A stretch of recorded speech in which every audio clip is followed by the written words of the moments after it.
अस्सलाम वालेकुम। मैं मुंशी मिठवार वाला मोलूं। गर्मी है सर्दी दुख है सुख, तरतीब उभम अखर वाव 39।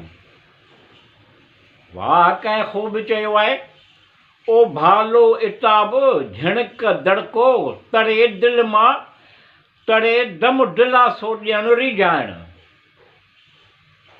ओ भालो इताब झिणक दड़को तड़े दम दिलासो ॾियणु रिझाइण।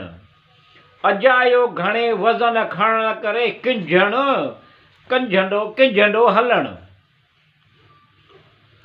दिलचस्पीअ सां कमु न करण मथां छिरो कमु करण सुस्ती करण।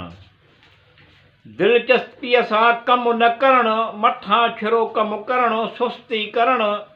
बेख़्यालो कमु करण महांगाई सहगाई घणो कमु करण उजरत मुआवज़ो थोरो ॾियणु। वाह कंहिं ख़ूब चयो आहे, ओ भालो इताब झिणक दड़को तड़े दम दिलासो ॾियणु रिझाइण। अजायो घणे वज़न खणण करे किंझंडो हलण। तकलीफ़ में पियल बेक़रारी बेआराम बेचैन बेताब। तकलीफ़ में पियल बेक़रार बेआराम बेचैन बेताब। मुस्तरब परेशान मादो बेवस लाचार ज़रूरत जो बि न पुॼण। वाह कंहिं ख़ूब चयो आहे, ओ भालो इताब झिणक दड़को तड़े दम दिलासो ॾियणु रिझाइण। अजायो घणे वज़न खणण करे किंझंडो हलण। वचन ॾियणु वचन करणु ज़बान ॾियणु ज़बान करणु सुख न ॾियणु क़बूल करणु। वचन ॾियणु वचन करणु ज़बान ॾियणु ज़बान करणु सुख न ॾियणु क़बूल करणु।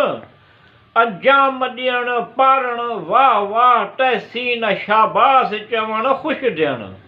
वाह कंहिं ख़ूब चयो आहे, ओ भालो इताब झिणक दड़को तड़े दम दिलासो ॾियणु रिझाइण। अजायो घणे वज़न खणण करे किंझंडो हलण। तरतीब ॾियणु तरतीब वार तरतीब सां संवारणु। तरतीब ॾियणु तरतीब वार तरतीब सां संवारणु।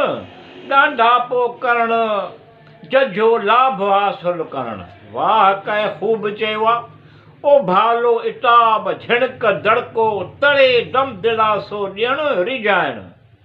अजायो घणे वज़न खणण करे किंझंडो हलण। हर हाल में बाझारो बाझ कंदो। हर हाल में बाझारो बाझ कंदो। बाझारा बाझ करे बरकत थिए ॾे प्यार मोहबत सां हलण।